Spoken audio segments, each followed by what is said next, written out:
ಮಹಾಗಣಾಧಿಪತಿಯೇ ನಮಃ. ಗುರುರ್ಬ್ರಹ್ಮ ಗುರುರ್ವಿಷ್ಣು ಗುರುದೇವೋ ಮಹೇಶ್ವರಃ.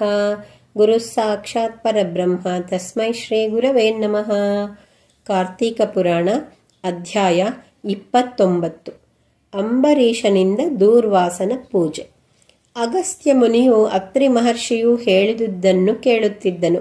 ಮುಂದುವರಿದ ಅತ್ರಿ ಮಹರ್ಷಿ, ಕುಂಭೋದ್ಭವನೇ, ಚಕ್ರವು ಅಂಬರೀಷನಲ್ಲಿ ಕೆಲವು ಮಾತುಗಳನ್ನು ಹೇಳಿ ಅದೃಶ್ಯವಾಯಿತು. ಬಳಿಕ ದೂರ್ವಾಸ ಮಹರ್ಷಿಗಳು ಪಾದಗಳ ಮೇಲೆ ಅಂಬರೀಷನು ಬಿದ್ದು ನಮಸ್ಕರಿಸಿ, ಮುನೀಂದ್ರ, ನೀವು ನನ್ನನ್ನು ಕಾಪಾಡಲೆಂದೇ ಉದ್ಧರಿಸಲೆಂದೇ ನನ್ನನ್ನು ಮನೆಯವರೆಗೂ ಬಂದಿರೆಂಬುದು ನನಗೆ ವಿದಿತವಾಯಿತು. ನಾನೊಬ್ಬ ಸಾಮಾನ್ಯನು. ನನ್ನ ಮನೆಯಲ್ಲಿ ಆತಿಥ್ಯವನ್ನು ಸ್ವೀಕರಿಸಿ ಭೋಜನ ಮಾಡಿ ನನ್ನನ್ನು ಪುನೀತನನ್ನಾಗಿ ಮಾಡಿರಿ ಎಂದು ಪ್ರಾರ್ಥಿಸಿದನು. ಆಗ ದೂರ್ವಾಸನು ಅಂಬರೀಷನನ್ನು ಮೈದಡವಿ ಮೇಲೆತ್ತಿ, ನರೇಂದ್ರ, ಅಂಬರೀಷ, ನೀನು ಸಾಮಾನ್ಯನಲ್ಲ, ಒಬ್ಬ ಅಸಾಧಾರಣ ಪುರುಷನಿರುವೆ. ಇಲ್ಲದಿದ್ದರೆ ವಿಷ್ಣು ಚಕ್ರ ಬಲದಿಂದ ಬಾಧಿತನಾಗಿದ್ದ ನನ್ನನ್ನುಳಿಸಿ ಸಾಧ್ಯವಾಗುತ್ತಿರಲಿಲ್ಲ. ನೀನು ಮಹಾತ್ಮ. ನಾನೇ ನಿನ್ನನ್ನರಿಯದೆ ನಿನಗೆ ಉಭಯ ಸಂಕಟವನ್ನು ತಂದೊಡ್ಡಿದ್ದೆನು.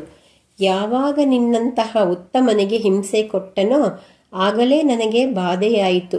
ಪರಪೀಡಕನೆಂದು ನೆಮ್ಮದಿಯಾಗಿ ಬಾಳಲಾರ. ಅದಂತಿರಲಿ, ನನಗೆ ಉಂಟಾದ ಕಷ್ಟವನ್ನು ನೀನು ಬೇಗನೆ ಪರಿಹರಿಸಿದೆ. ನೀನು ಧರ್ಮ ಪರಿಪಾಲಕ, ಪ್ರಾಣಿ ದಯಾಪರ, ದಯಾಹೃದಯ. ನಿನ್ನ ಮನೆಯಲ್ಲಿ ನಿನ್ನೊಡನೆ ಕುಳಿತು ಭೋಜನ ಮಾಡುವುದು ಭಾಗ್ಯವೇ ಸರಿ ಎಂದು ಹೇಳಿ ಅಂಬರೀಷನ ಪಕ್ಕದಲ್ಲಿ ಕುಳಿತು ಭುಜಿಸಿದನು.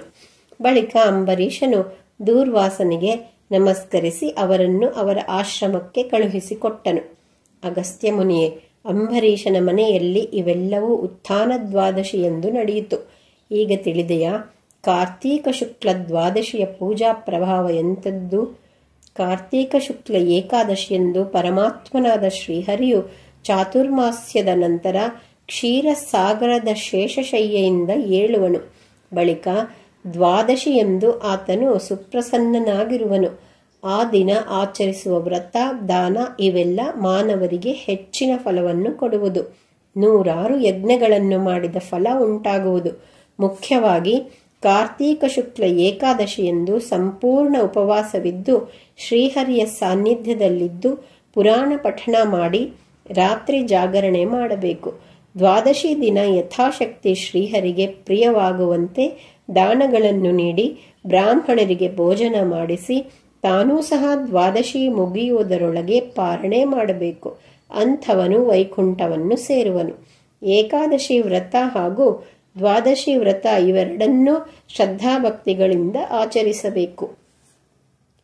ಕಾರ್ತೀಕ ಮಾಸದಲ್ಲಿ ದ್ವಾದಶಿ ವ್ರತವನ್ನು ಅತೀವ ಶ್ರದ್ಧೆಯಿಂದ ಆಚರಿಸಿದ ಅಂಬರೀಷನ ಕಥೆಯನ್ನು ಓದುವರು, ಆಲಿಸುವವರು ತಮ್ಮ ಎಲ್ಲ ಪಾಪಗಳಿಂದ ಮುಕ್ತರಾಗಿ ಇಹದಲ್ಲಿ ಸುಖಿಗಳಾಗಿ ಪರಲೋಕದಲ್ಲಿ ಹರಿ ಸಾನ್ನಿಧ್ಯ ಹೊಂದುವರು ಎಂದು ಅತ್ರಿ ಮಹರ್ಷಿ ನುಡಿದರು ಎಂಬಲ್ಲಿಗೆ ಕಾರ್ತೀಕ ಪುರಾಣದ 29ನೇ ಅಧ್ಯಾಯವು ಸಂಪೂರ್ಣವಾಯಿತು.